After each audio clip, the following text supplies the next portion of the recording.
I'm back in Bali, and Bali is also back, meaning it's beautiful weather. It's just unbelievable. It's a stark contrast to how it was when I left Be Free alone for the first time in a long time. I think I have to check, but I think it's like 7 years since last time I did not sleep in my boat. It was a strange feeling, but the change in scenery and getting away for a while was both necessary and much needed break from everything. And I truly enjoyed Jakarta for both business and pleasure. So once I come back from Jakarta, it was like someone has hit the switch and changed season to dry season. Look at this beautiful morning. Meaning I've been able to work very hard with my Hardtop project almost day and night.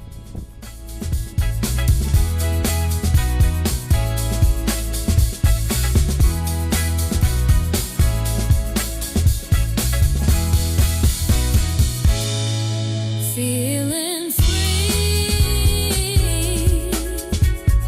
free to sail my life from rise to the setting sun. Free, that's what I wanna be.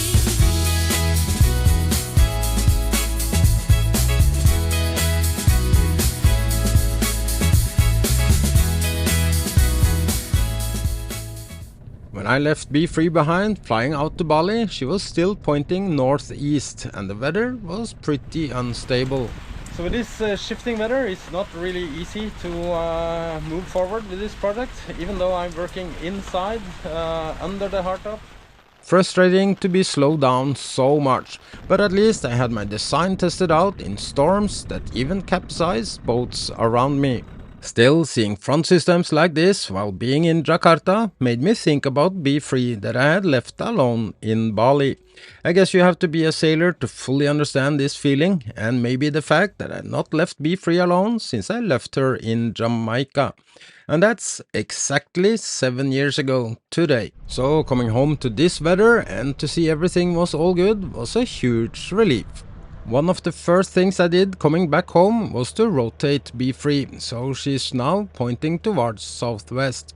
And that's a bigger thing than you might think about, and the reason is the change in dominant wind direction. Above us here is the world's fastest moving convergence zone, that also moves over the greatest distance from north to south and back. This is what's dictating the seasons here. And now this is finally north of equator, meaning sunny days and hopefully a dry season ahead. It's now 1 year ago since I started this project, entering into the dry season, with the expectations of being done before the rain season starts again.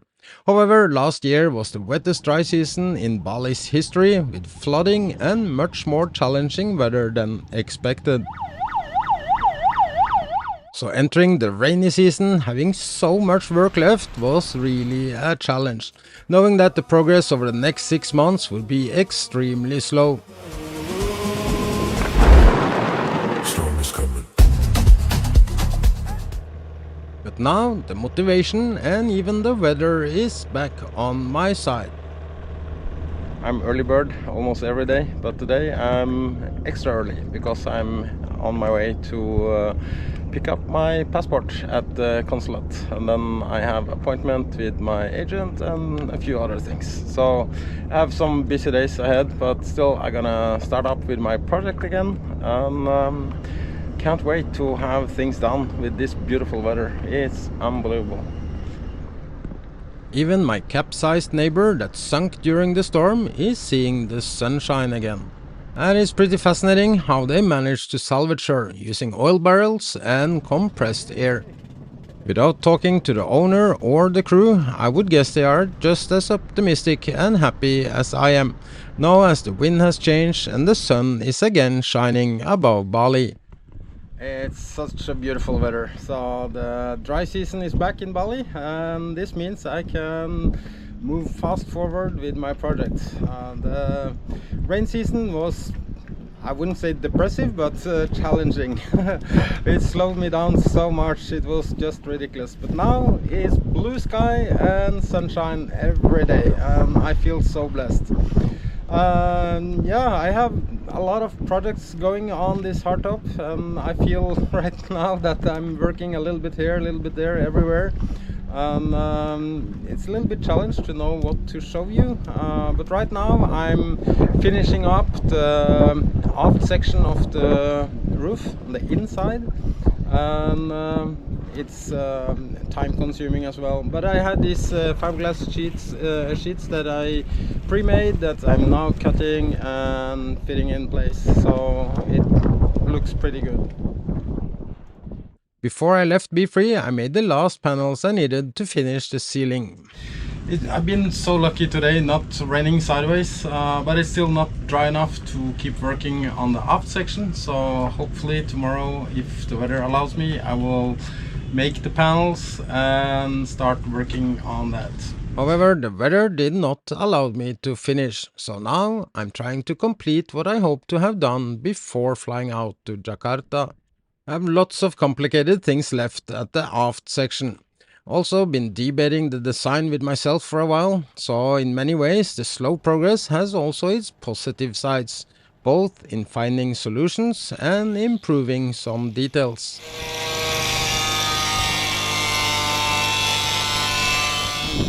I've also been thinking about cutting and redesign a little bit on the aft section. It's two reasons for that. Basically, one, to make it look a little bit thinner and yeah, not look so heavy. It is lightweight, but the visual effect from the aft, it looks very massive, so I would like to trim it down. Also from the helm station, it's nice to have a little bit more headroom, so I'll see. So it looks like I spent a lot of filler, and actually I have, but it's gonna be sanded down. I just try to be more efficient, not being needed to add so many layers so many times. So yeah, the goal is still keep the weight down, and little by little, step by step, I'm getting there. The feeling of working a little bit all over the place is actually a good thing now, because while something is curing, I can continue elsewhere, and I'm taking advantage of the weather, working almost around the clock. I have a floodlight here now, so I can even continue long after sunset.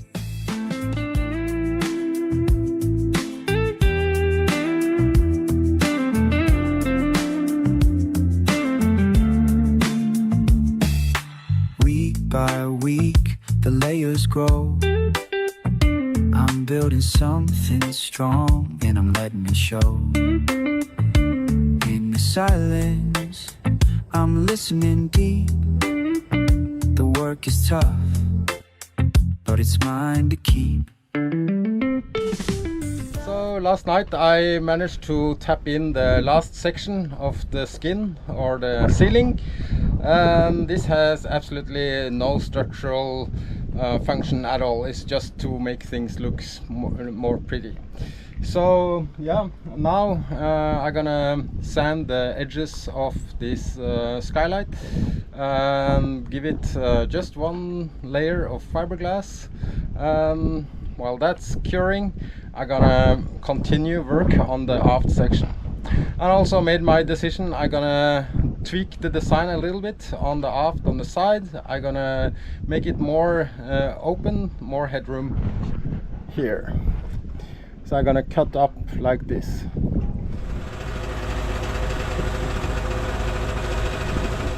I'm using different sanding machines for different purposes. Whilst an orbital sander is faster, it's not always the best solution.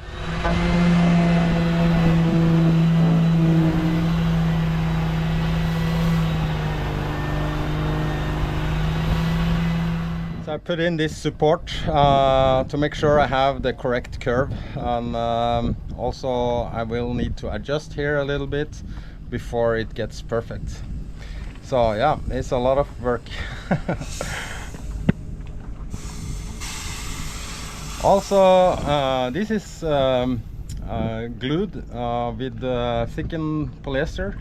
just some places on the back side, and then also of course covered the seam to make it seamless, and then I'm gonna sand it down a little bit, and then one layer of fiberglass over the to cover the edge here. So it's gonna be eventually one piece, but this roof, it would be impossible to make it in one large piece because of the curves and angles, and yeah, it's basically like a origami ceiling. But yeah, it takes time, but that's how it is when you make a prototype like this. And also my workshop is my cockpit, so even if I would like to make the entire ceiling in one piece, it would be impossible. So yeah, that's the way I do it. Not necessarily the right way, but I think it will be good.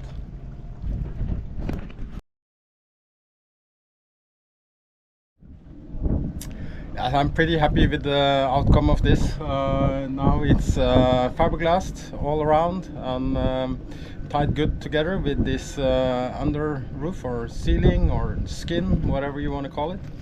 I still have some work to do on these skylights from the outside, but I will focus on that later.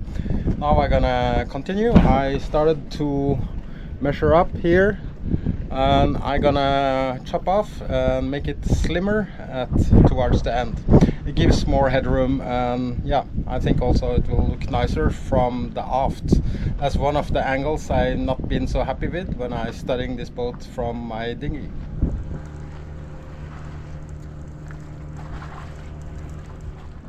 So I'm finished with, well, not finished, I have rough shaped now the new design, and yeah, I think it looks good. Gives more headroom at the helm station. So I cut it like this. So I think it will look a little bit better from the aft also. So it gets a little bit slimmer, and yeah, we'll see. It gives a lot of more space aft here, so it looks really good. A lot of sanding left, and then the final layers of fiberglass inside there. That's the same I have to do on the other side, and also the final layer that will continue on the outside. But now I'm focusing on closing up the details inside.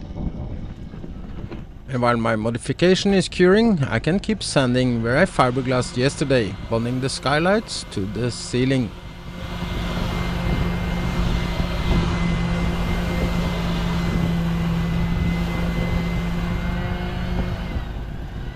And again in the evening, keep sanding some challenging places for the transition between the Dodger and the existing structure. This has been challenging in so many levels. My entire construction is bolted and not fiberglassed to my boat, utilizing the existing bay from the convertible spray hood solution. By having this bolted on and possible to remove is not considered as a fixed installation or modification to be free. So it's a loophole to still being able to have insurance. Last night I added the end piece closing it all together. And even though this is very thin, it bonds everything together and makes the structure very stiff and strong. And since I'm working all over the place now, it looks sharper for every day. You might remember I tested my design with the LED under the rain gutter. Now it's also time to work on the cable gate for this, as it's gonna be fiberglassed in at the end of the hardtop. And up here is gonna be a lid closing this off, hiding technical installations to come. And because this is YouTube, just like that, also this is almost finished. Cable for LED strips will be invisible. Another time-consuming detail made fast on YouTube. I also prefer to sand some places by hand, both because of the shape, but also because here it's very thin, and I don't want to be too aggressive, damaging the soft shape. So I think this looks pretty good, and now I'm gonna start on the other side to replicate what I have done on port side. Thank you so much for watching. I really hope you enjoyed this episode, and if you haven't already, I would be very happy to see you subscribe. And if you are in position for it, I would be very thankful to see you sign up at Patreon as well. Then it's not much more to say than all the best, and again to my amazing patrons. Thank you so much for supporting me and being patient when I'm working on this project that has taken way too long time.